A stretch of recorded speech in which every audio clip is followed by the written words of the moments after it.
Hello and welcome back to another reaction. In this occasion, My Hero Academia Season 4 Episode 8.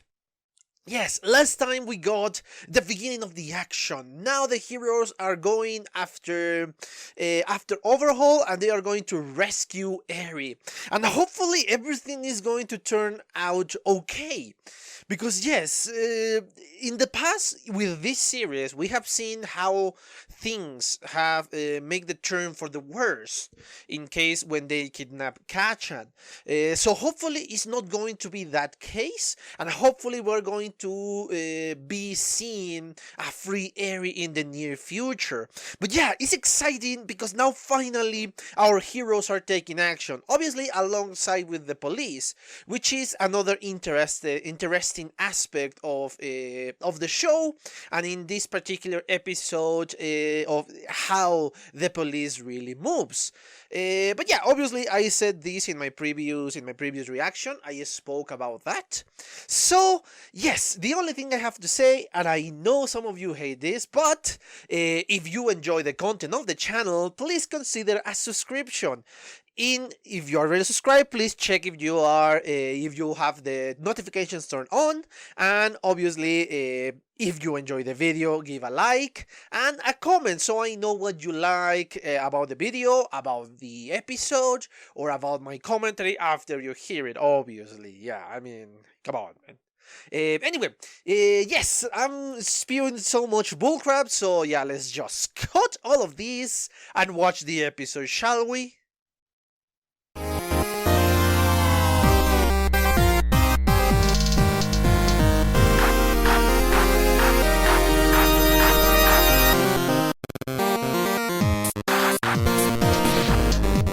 Okay, I'm back. I just watched second time the 8th episode of the 4th season, and my god, the amount of badassery that we saw in this one is amazing. Obviously, from the title of the episode, I think it was Sun Eater of the Big Tree is going to be focusing on Tamaki. I think I combined his name. His last name and his name during my reaction, because yeah, that's what I keep thinking. But yes, my god, he's amazing. And obviously, we got a little bit of a backstory from him, how he met Mirio in this case, because yeah, that's the only one I can see from this moment in the past. I couldn't see Nijiri so far in their past. Perhaps they just meet her in UA. But anyway, yes. Obviously, we have learned, thanks to this episode, that Tamaki is or was always a shy person.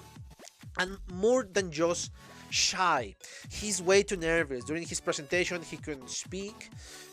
We, or the rest of the students in that class, knew his name because he wrote his name. But yeah, he's very nervous, and once Mirio starts speaking to him in a very good intention way, like trying to make friends, based on something that he could not even say completely, everything went up for them up to this moment. I love in these little bits of the past, before going to the badassery that we saw in this episode, I love how the friendship of these two is going on, how they started by speaking about a common topic, in this case, heroes. Both wants to be heroes, and obviously they want to speak about them in this case. And yes, we have seen that bond through the flashbacks. We have seen that actually Tamaki, Sun Eater, I think I'm going to be calling him Sun Eater. I think it's a lot easier to remember. How he has been acting different with Mirio. We have seen him doing magic tricks, very basic, but obviously they are kids in the flashback. So yeah, it's cute, it's funny, and I love that type of friendship that has been growing, and how this person that is usually nervous, that is usually very shy, not very talkative, and obviously not very active with the rest of the people that he doesn't know, but with his friend, he's different. He is more open. He is he's funnier, let's say. So yes, I love those little segments on the flashback. But I think my favorite one is when they are speaking after school, because yeah, you can see the sunset and all of that. And after, I guess, the training session, I don't know what the hell was that. I don't know, perhaps just to show their quirks. Everybody need to show their quirks so the school can be prepared in case of an emergency. I don't know. I don't know, because yes, that is not UA. This is kind of before UA, before high school. So yes. And I love the interaction between Mirio and Tamaki and Sun Eater. That Sun Eater is very down. He's saying, "Oh, Mirio, even if you fail, you keep a positive attitude, and you make everybody laugh, and you make everybody happy with your attitude. And I'm nothing like that. I cannot make people like that. I am not like that." But I love how Mirio reacted to that. No, I am only able to do that because you are there. You are giving your all. You are doing your best. And that gives me courage that even if I make mistakes, I should give my best. Because if somebody as shy as you is trying their hardest, why should I not? And I love that little interaction because both are elevating each other. And it's such a wonderful friendship that we have here. My God, it's amazing how with so little time they are making these characters grow. They are making you sympathetic towards those characters. And I love how the hero name came from, Sun Eater. Sun Eater, I guess, is because, well, yeah, part of his quirk that he eats something and he can manifest that thing that he ate in his body. But actually, because he wants to say, okay, if you think I'm the sun, if Mirio's saying this, obviously, if you think I am the sun, then you can be somebody so much more than that. You can be even eating the sun. And I love, again, that little moment of friendship it's such a wonderful thing to see. And obviously all the flashbacks that keep giving Tamaki courage to fight. And obviously that is portrayed in the freaking fight against part of the 8 Precepts of Death. I think it is the translation of the name. They call the 8 bullets in the episode. So yeah, he's going to fight 3 against 1. And the hero that is his sidekick, the hero to which he's his sidekick, yeah, kind of. Anyway, yeah, you understand. In this case, Fat Gum, yeah, that's an easier name to remember. Anyway, Fat Gum always said, "No, I trust him. Leave him to fight against these 3." And in the moment, obviously, I speak about it in a very calm way. It's not very exciting. But my God, the show knows how to hype you. It's unbelievable just how badass Sun Eater is in that moment. Say, yes, I'm going to take care of these 3. Let's not waste the power of the pros in these guys, because that is what they want. They want to buy time. And if we let them, they will win. So I will take care of them all by myself while you go and rescue this girl.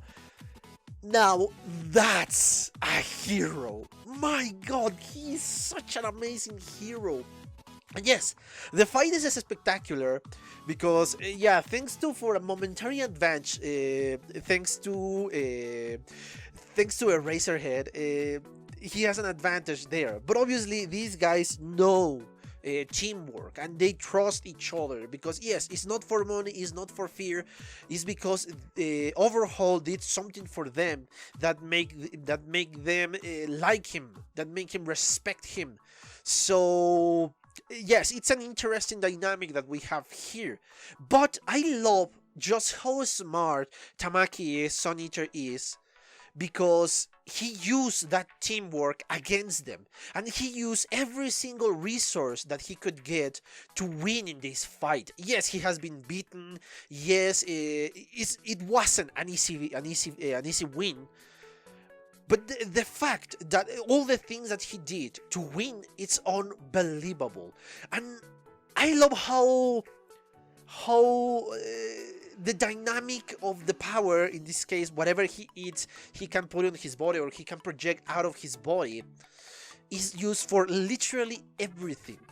He ate a crystal of this guy, and that was enough for him to create crystals. And I love, again, how intelligent he is by nullifying the teamwork, because yes, he could have been holding or not holding, pulling that thing out of his body, but he blinded him momentarily, but he blinded the other guy.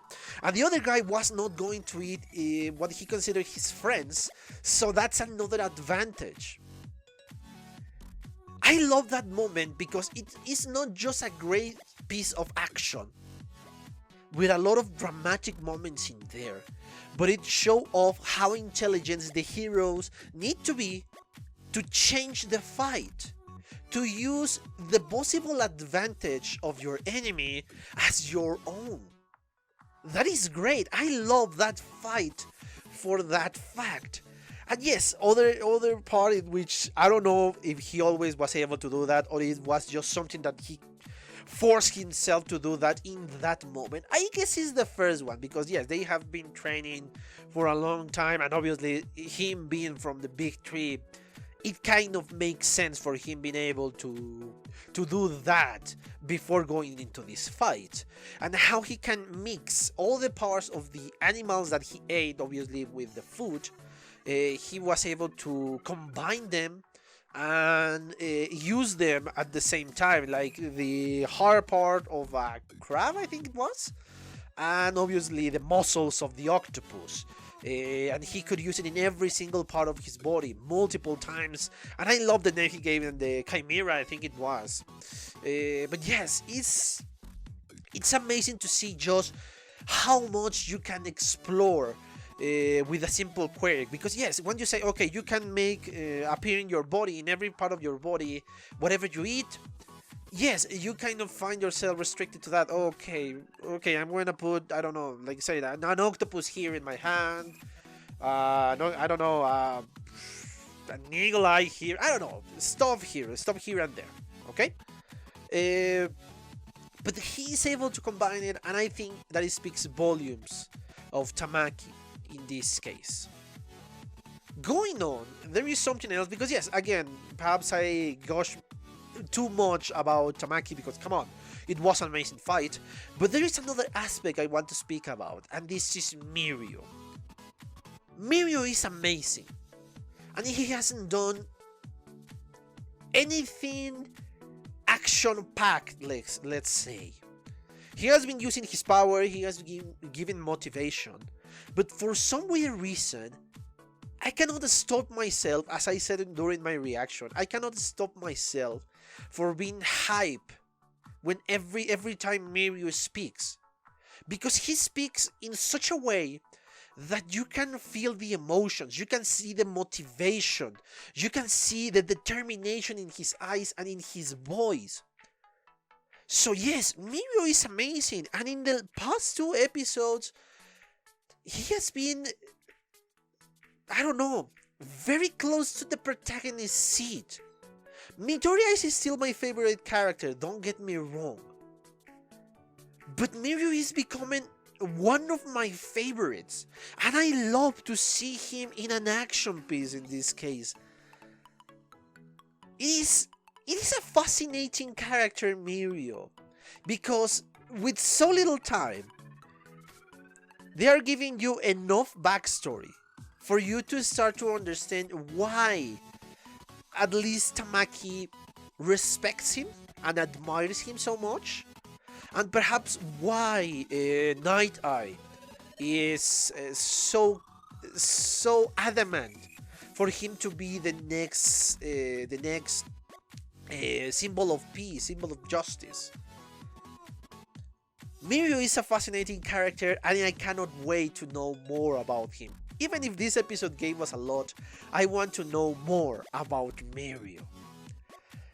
But yes, I think I exhausted the topic of this episode. A fascinating one, an action-packed one, and I love it. I genuinely love this episode. But yes, the only thing I have to say is, if you enjoy the content of the channel, please consider a subscription and turn on notifications so you can get up to date with whatever we're doing in the channel. If you enjoy the video, please give me a thumbs up and obviously leave a comment so I know what you like, what you don't like, what do you think about the episode, and all of that fun jazz. If you want to follow me on Twitter, the link is in the description below. And again, I will recommend you to follow me on BitChute, because I don't know what is going on with the COPA stuff. I am starting to download my previous videos, because I don't remember if I have it in my hard drive. So in case something bad happened to the channel, I will just transfer everything to the BitChute, and it's going to be there, obviously. So yes, I have nothing else to say, but thank you for your attention, and well, see you on the next one. Bye! Okay guys, I hope you enjoyed that video, and if you did, give it a like, so the algorithm from YouTube will help me out. And check my other videos, share them, and also why not subscribe to my channel and join this community. And as always, I want to thank you for your attention, your likes, and even your dislikes, your comments, which is something I always look forward to read. And yeah, once more, thanks, and see you on the next one.